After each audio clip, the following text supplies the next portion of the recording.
네, 안녕하십니까. 김상준입니다. 세상을 절대 못 바꾸는 15분. 16번째 시즌의 첫 번째 강의. 죽음 앞의 인간. 데드맨 워킹입니다. 여러분, 16번째 시즌이 돌아왔습니다. 영화와 신화, 심리학을 깨알같이 버물려서 재미있게 들려주는 이야기꾼 김상준입니다. 네. 오늘은 제가 조금 들떠있는 모양입니다. 소개가 아주 웃기죠? 어, 이 영화의 주제가로 데드맨 워킹이란 노래가 있습니다. 브루스 스프링스틴이 노래를 했는데 가사를 보면은 이렇게 나옵니다. 창백한 말이 다가온다. 날 태워갈 말이. 아침에 일어나면 내 운명은 끝장이야. 난 데드맨 워킹. 데드맨 워킹. 데드맨 워킹은 1995년작으로 팀 로빈스가 감독을 맡았습니다. 헬렌 수녀 역을 맡은 수잔 서랜든에게 아카데미 여우주연상을 수상하게 하기도 했습니다. 그러면 데드맨 워킹이 무슨 뜻이냐? 이것은 감옥에서 사형장으로 끌려가는 사형수가 걸어가는 과정을 데드맨 워킹이라고 부르기도 하고, 직장에서 잘렸다 하는 뜻도 되고, 또 교도관들이 사형수가 자기 감방에서 사형장까지 끌려나가기 직전에 교도관들이 이렇게 외친다고 합니다. 데드맨 워킹. 이 노래의 첫 소절을 보면은 창백한 말이 다가온다는 가사로 시작이 됩니다. 고대 그리스 시대부터 말은 죽음의 상징이었습니다. 그래서 꿈에 말을 보면 죽거나 병에 걸린다고 믿었습니다. 또한 인도나 유럽인 또는 고대 지중해 사람들은 말이 죽은 자의 영혼을 안내한다고 믿었죠. 그래서 호메로스의 일리아드에서 아킬레스는 말을 제물로 썼는데 말이 죽은 자를 하데스의 왕국으로 인도한다고 생각했기 때문입니다. 말은 통찰력이 뛰어나기 때문에 저승에 대해 잘 알고 있다고 생각을 했죠.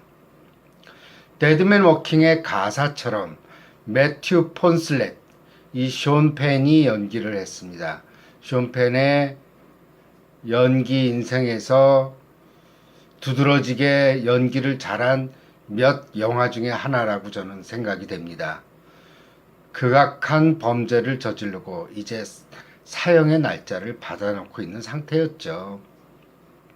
그는 자신을 태우고 갈 죽음의 말을 기다리고 있는 상태였습니다. 그의 제목은 성폭행과 살인이었습니다. 신화에서도 말이에요. 자신이 저지른 죄로 인한 벌로 죽음의 날을 기다리고 있는 이야기가 있습니다. 신화 속의 주인공이 저지른 죄는 신을 모독한 죄입니다. 일단 신화부터 볼까요? 수메르와 바빌로니아 신화에 길가메시 신화가 있습니다. 고대 메소포타미아 수메르 왕조 초기 시대인 우루 제1왕조의 전설적인 왕입니다. 제위는 기원전 한 2600년 전, 굉장히 오래된 얘기죠. 그래서 가장 오래된 서사시라고 길가메시의 이야기를 부르기도 합니다. 이 길가메시는 수많은 신화나 서사시에 등장하는 영웅입니다. 그는 3분의 2는 신이고 3분의 1은 인간이었습니다. 그런데 이 길가메시라는 왕은 말이에요. 싸움을 잘하고 난폭해서 마음대로 다른 사람들을 지배했고 젊은이들을 붙잡아서 혹사시키고 마음에 드는 젊은 처녀들을 아무나 데려다가 자기 소유로 하기도 했습니다. 이 때문에 사람들은 신들에게 도움을 간청했죠. 어머니 신인 아우르에게 말입니다. 그래서 어머니 신인 아우르는 진흙을 침으로 이겨서 인간을 빚게 됩니다. 그래서 엔키두라고 하는 인물이 태어나게 되죠. 이 엔키두는 길가메시에 못지않는 힘을 부여받게 됩니다. 엔키두가 전쟁의 신처럼 용맹스러웠고 온몸은 아주 털투성이었죠. 그는 숲속에서 짐승들과 어울려 다니면서 그들과 마찬가지로 풀을 뜯어먹고 함께 지내게 됩니다. 어느 날 한 사냥꾼이 덫을 놓기 위해 들에 나갔다가 엔키두를 발견하고 길가메시에게 알리게 됩니다. 길가메시는 심상치 않은 인물이라는 것을 직감하는 한편 엔키두가 나타났다 하는 소식을 듣고 나서 한 가지 꾀를 냅니다. 엔키두는 야수들과 같이 자랐으니까 여자와 사랑을 나누는 게 얼마나 좋은지 아직 모를 것이다. 그놈이 여자에 일단 빠지고 나면 자기가 할 일을 잊고 말 테니 말이다. 이렇게 생각을 했죠. 이렇게 생각한 길가메시는 절세의 미녀를 엔키두가 사는 숲 근처로 보내었습니다. 그 미녀는 며칠을 기다렸다가 엔키두를 만나죠. 엔키두님, 제가 예쁘지 않으세요? 제가 마음에 드시면 저를 사랑해 주세요. 짐승이나 다름없었던 엔키두는 난생 처음 보는 예쁜 여자의 유혹에 그만 넘어가고 말았습니다. 그리하여 엔키두는 몇 달 동안 그 미녀와 사랑을 나누며 꿈같은 세월을 보냈죠. 그러자 천상의 신들은 얘는 도대체 뭐 하는 거야? 길가메시를 갖다가 그 처벌하라고 내려보내줬는데 여자에 빠져서 말이에요. 응? 자기 임무를 잊어버리고 있지 않습니까? 그래서 천상의 신들은 엔키두가 제정신을 차리도록 하였습니다. 숲속에서 짐승들과 어울려서 지내기만 했던 엔키두는 그 후 여자를 만나고 난 이후부터는 인간과 접하게 되었습니다. 인간과 접하게 되니까 짐승들이 엔키두를 따돌림하는 거예요. 할 수 없이 그래서 도시로 나오게 되어서 길가메시와 만나게 됩니다. 길가메시와 엔키두는 서로 격렬하게 싸웠지만 승부는 나지 않게 되었고 둘은 서로 화해를 하고 친구 사이로 지내게 됩니다. 이게 웬일입니까? 이게 길가메시의 폭정을 말리라고 엔키두를 만들어서 내려보냈더니 이건 길가메시랑 친구가 된 겁니다. 그러면서 두 영웅 사이에는 일생에 걸친 우정이 시작되었고 또한 험난한 모험이 그들의 앞길에 펼쳐지게 되죠. 자, 길가메시는 자신들의 힘을 과시하기 위해서 이제 엔키두까지 얻었잖아요. 신들의 신성한 숲에 침입하여 훔바바라고 불리는 괴물을 물리치자고 얘기를 합니다. 엔키두는 그거는 신성한 숲이고 신들의 소유물인 훔바바를 물리치는 것은 좀 나는 걱정되는데 이렇게 얘기를 하죠. 하지만 집요하게 길가메시가 엔키두를 설득하게 되고 엔키두는 넘어가게 됩니다. 이리하여 문제의 울창한 신성한 숲에 도착하니까 숲 입구에는 커다란 문이 있었고 엔키두가 문짝을 밀치고 들어가자 문짝이 튕겨나가는 바람에 엔키두의 손을 짓누르며 꽈당하고 다쳐버렸어요. 이로 인해서 엔키두는 열 이틀간을 꼬박 신음소리를 내면서 아파서 드러누웠습니다. 그리고 무모한 모험을 그만두자고 길가메시를 설득했지만 길가메시는 꿈쩍도 하지 않았어요. 결국 둘은 훔바바를 죽이는 데 성공을 합니다.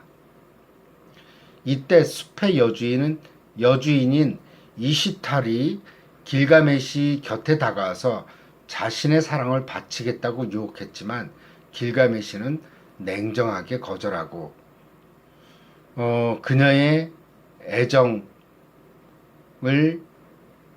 거절합니다.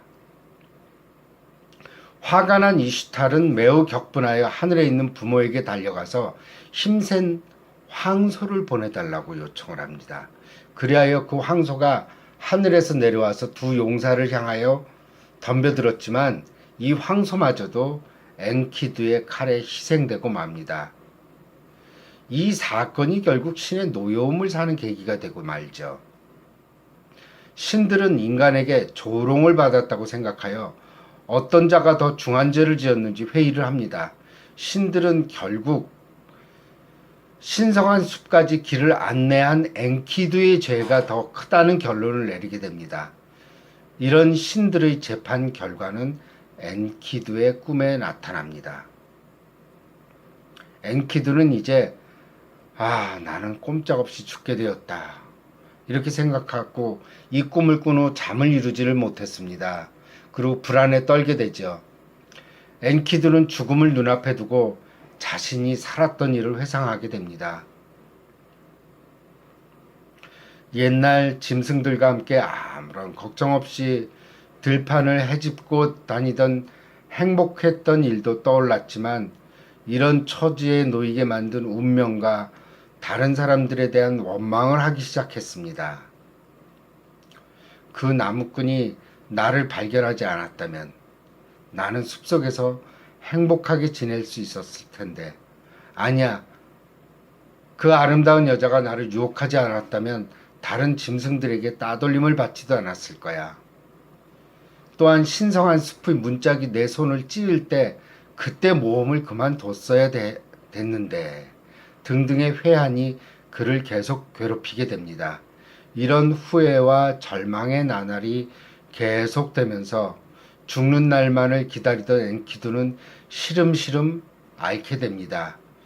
그러던 어느 날 아침에 첫 햇살이 창을 통해 방을 환히 밝히기 시작하였는데 맞은편 벽에 그림자를 그리면서 엔키두에게 이렇게 말하는 것 같았습니다.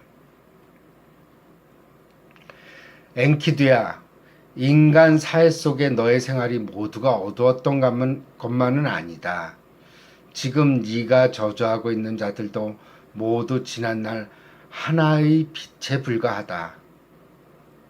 그 사냥꾼과 그 여인이 아니었더라면 너는 아직도 풀을 뜯으면서 추운 초원에서 자지 않으면 안 되었을 것이다. 그러나 너는 지금 편안하게 지내고 있지 않냐. 또한 사냥꾼과 그 여인의 도움이 아니었다면 너는 필생의 친구, 평생의 친구인 길가메시를 만나지도 못했을 것이다. 엔키두는 태양신이 자신에게 말을 하고 있다는 것을 알게 되었습니다. 그리고 이젠 더 이상 사냥꾼과 여인을 저주하지 않고 자기 운명을 저주하지도 않게 되었습니다. 그리고 두 사람에게 축복을 빌어주었습니다. 엔키두의 병세는 더욱 나빠지게 되고 결국 비통해하는 길가메시 곁에서 눈을 감게 됩니다.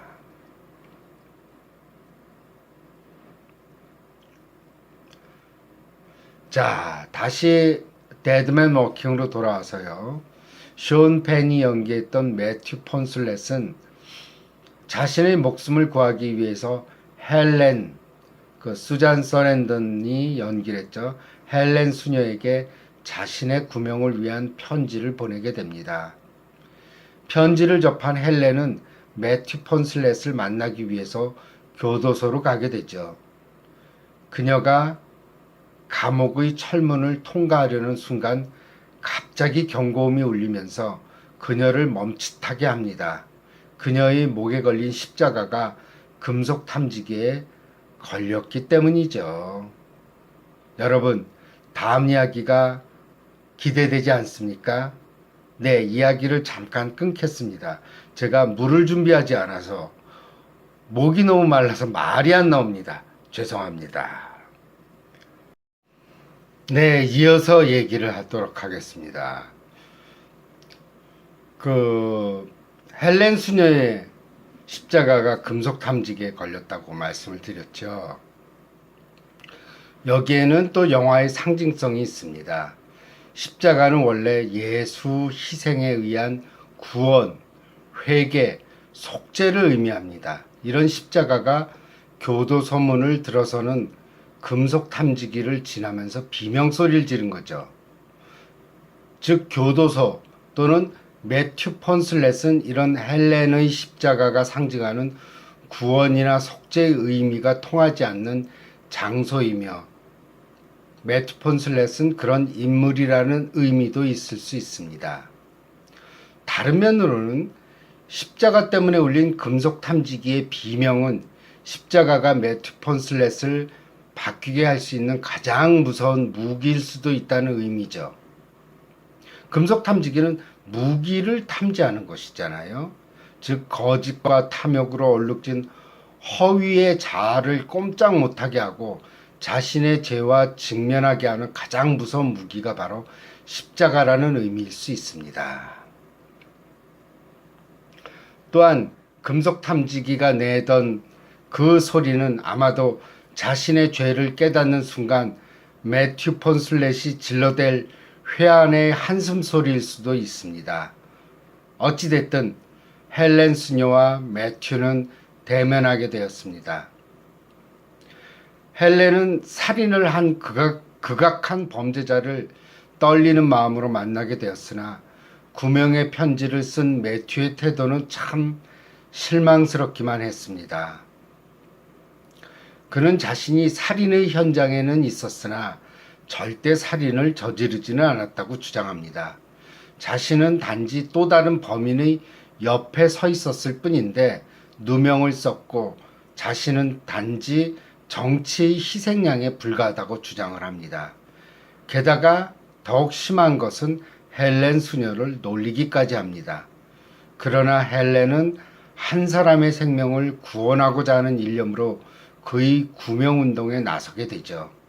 이런 헬렌에게 가장 큰 장애물은 바로 희생자의 가족과 사형을 찬성하는 사람들이었습니다. 희생자의 가족들은 어떻게 그런 악마를 도울 수 있느냐고 노골적인 적대감을 표시하고 사랑하는 가족을 잃은 슬픔을 토로합니다. 희생자의 가족들은 매튜로 인해서 평화로운 가정은 파괴되고 이혼의 위기까지 몰리게 되었기 때문이죠. 남자와 여자가 살인이 되었는데 희생된 남녀의 어린 시절의 천진난만한 사진만으로도 살인자에 대한 치밀어 오르는 분노를 그 가족들은 이겨낼 수는 없었을 겁니다. 헬렌은 계속 매튜를 설득하며 매튜가 죽기 전 참여할 수 있는 기회를 가지도록 노력합니다. 하지만 매튜는 헬렌의 설득에도 불구하고 전혀 마음을 바꾸려 하지 않죠. 이유는 자신이 살아왔던 삶 자체를 부정하고 싶지 않기 때문입니다. 그가 자신의 잘못을 뉘우치게 되면 자신의 삶은 껍데기만 남지 않을까 하는 두려움 때문이죠. 한사코 마음을 돌리려 하지 않는 매튜에게 헬렌은 진리가 너희를 자유케 하리라는 성경 기절을 들려줍니다.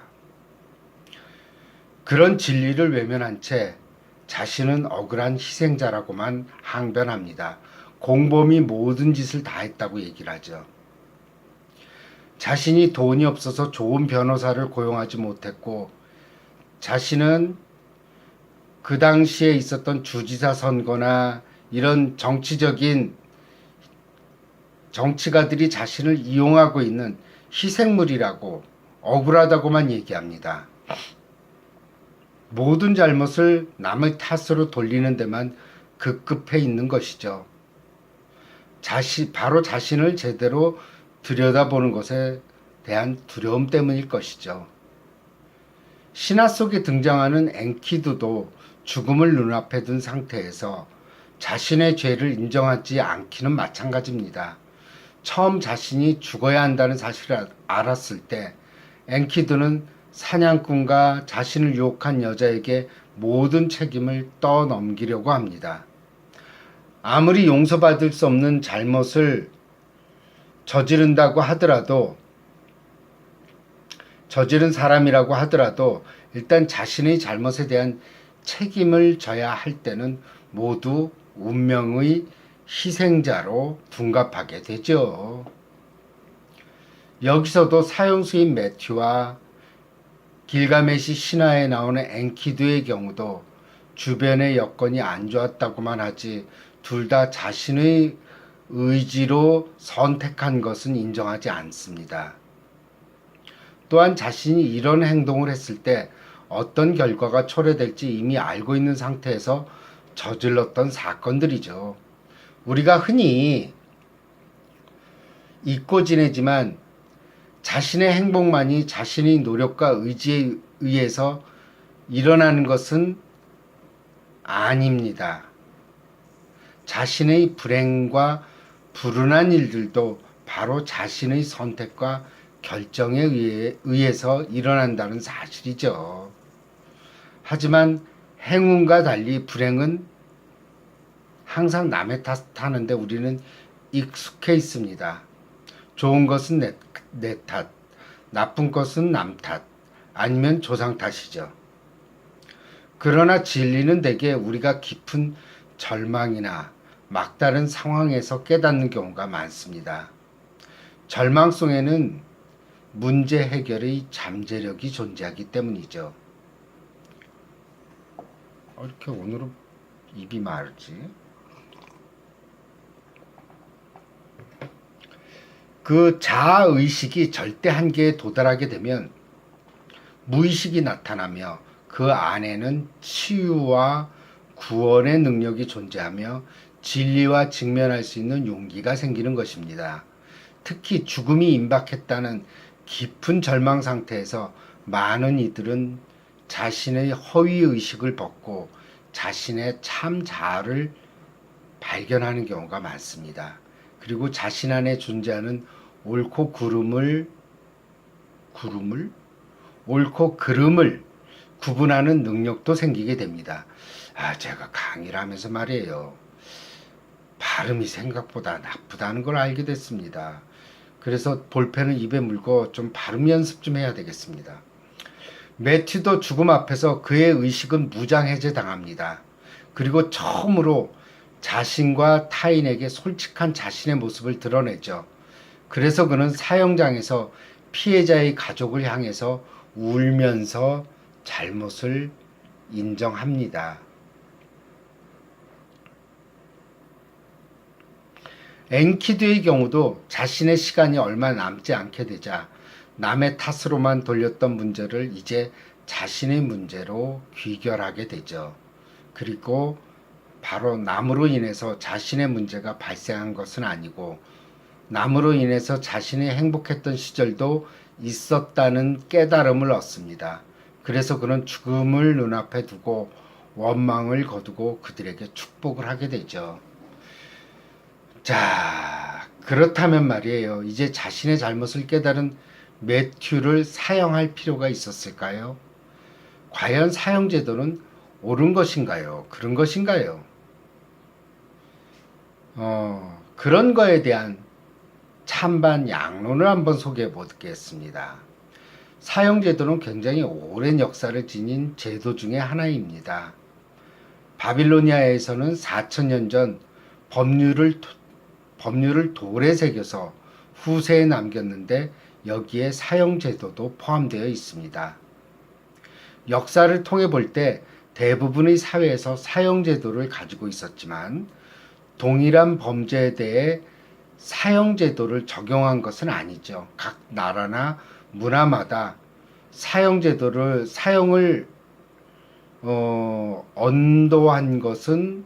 선고한 것은 각 나라마다 조금씩은 달랐습니다.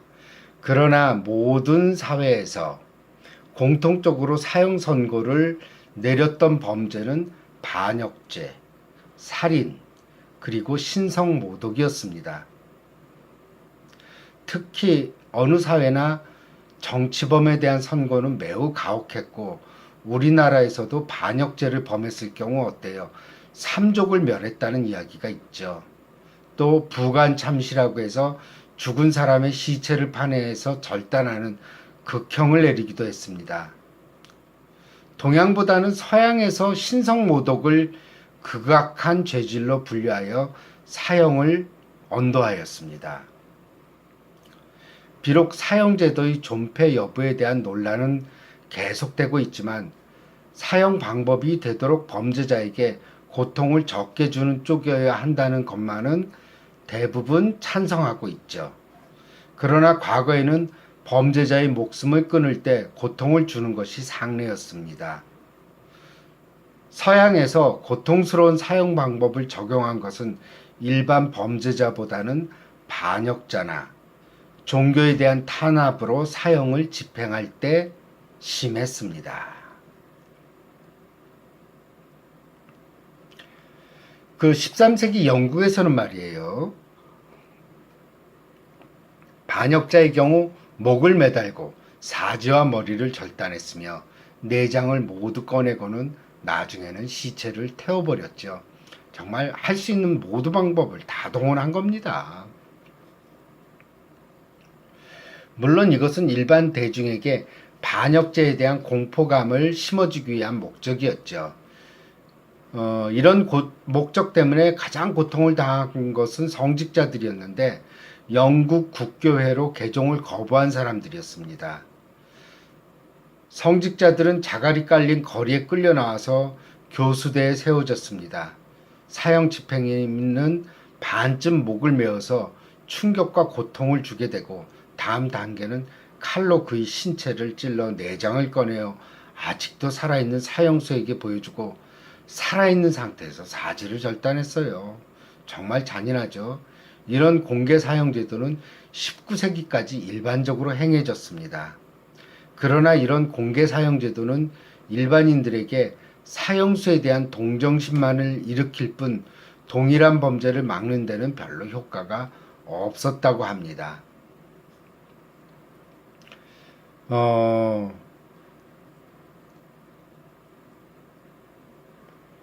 현대에 들어와서 전 세계적으로 사형제도는 많이 감소되었습니다.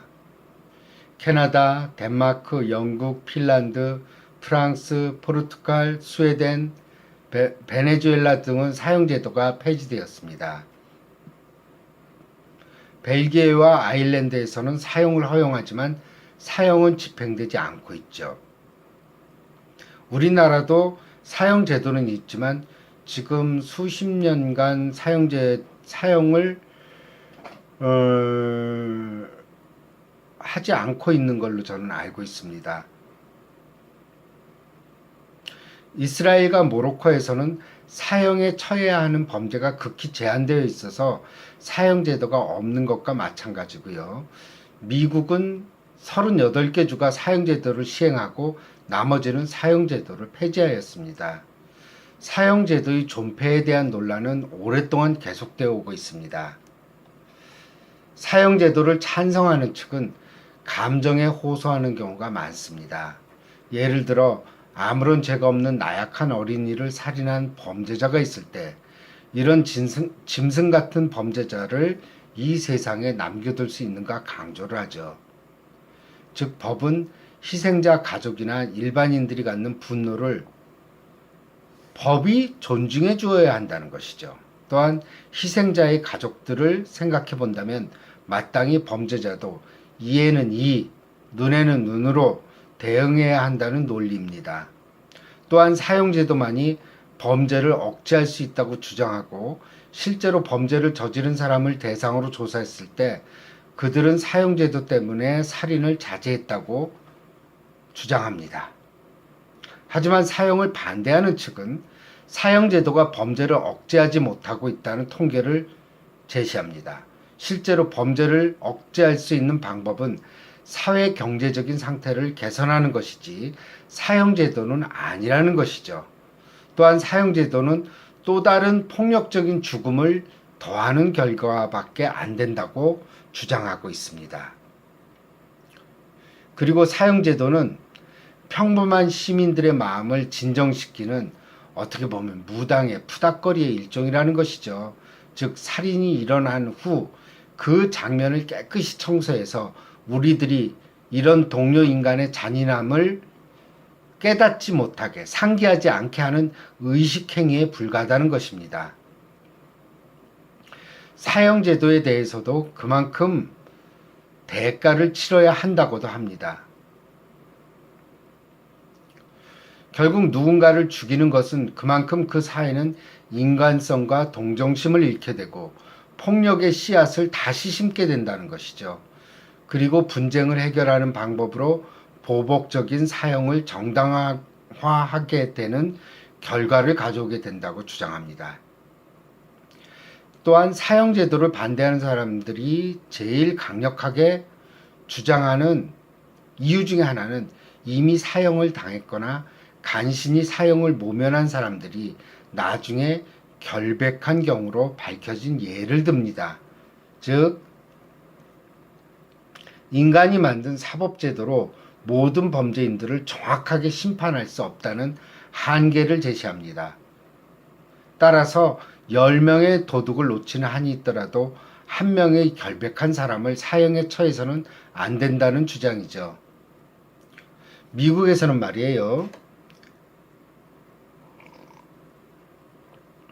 1976년 이후 486명의 사형 선고 가운데 7건 중 1건이 무죄로 입증되었습니다. 또한 인종적인 차이에 의해서도 사형은 불평등하게 적용되고 있다고 주장합니다. 1985년부터 87년까지 26명의 흑인과 29명의 백인이 사형에 처해졌습니다.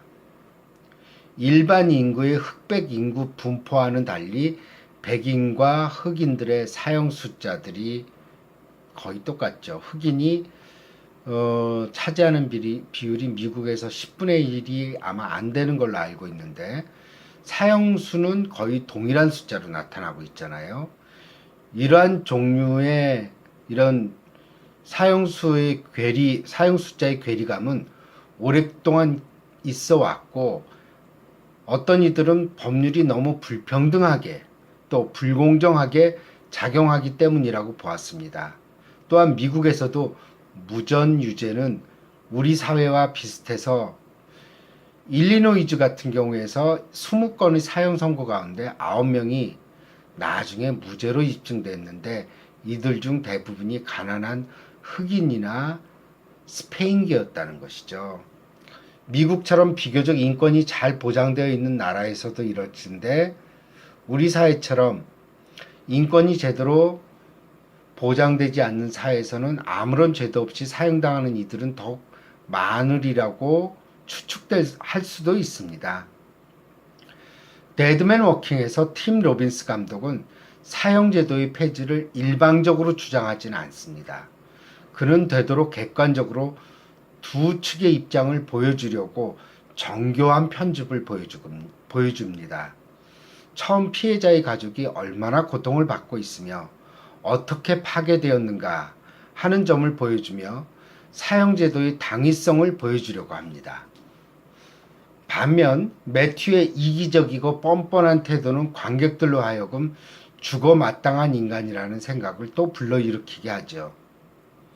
그러다가도 매튜 같은 흉악범에게도 그를 사랑하는 어머니와 형제가 존재하고 있고 그의 어린 시절의 사진은 그가 동료 인간이라는 사실을 또 영화에서 일깨워주고 있습니다. 마지막으로 매튜가 독극물 주사를 맞기 직전 그가 참회의 눈물을 보일 때 관객들은 이제 그를 용서해주고 싶은 마음이 들게 됩니다.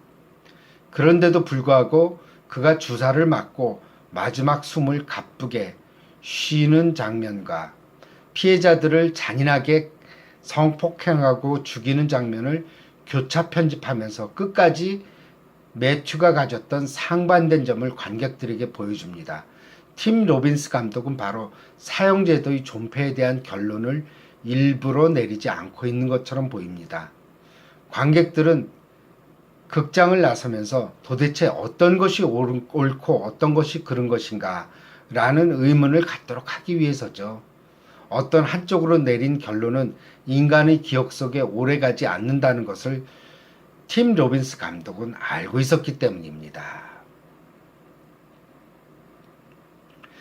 두 가지 논란이 끊임없이 우리의 머릿속에 이어질 때 우리는 항상 인간 생명의 존엄성을 떠올릴 수 있다는 것을 그는 교묘히 이용하고 싶기 때문입니다. 자, 무엇보다도 아까 말씀드렸지만 죽음을 앞둔 엔키드와 매튜 폰슬렛은 왜 죽음에 임박해서야 자신에게 솔직해졌는가 하는 것입니다. 그런 면에서 죽음은 치유의 기능이 있습니다. 죽음이 무조건 나쁜 것은 아니라는 것이죠. 그들은 죽음 앞에서 솔직해졌고 자기 탓을 하기 시작했습니다. 그리고 삶의 의미도 알게 되었고 그런 면에서 우리는 누구나 죽음을 앞두고 있습니다. 평생 살 수 있는 사람은 아무도 없으니 말입니다. 누구는 더 시간이 남았고 누구에게는 시간이 많이 남지 않았을 뿐입니다. 저는 되도록 시간이 많이 남았을 때 죽음이 주는 치유 기능을 받아들이기를 바랍니다. 그렇다면 우리의 하루는 정말 활기차고 생동감이 넘치고 자신의 탓으로 모든 것을 돌리고 그러고 나니까 더 자유로운 영혼을 가질 수 있을 것이기 때문입니다. 네. 그럼 오늘 강의 마치도록 하겠습니다. 감사합니다.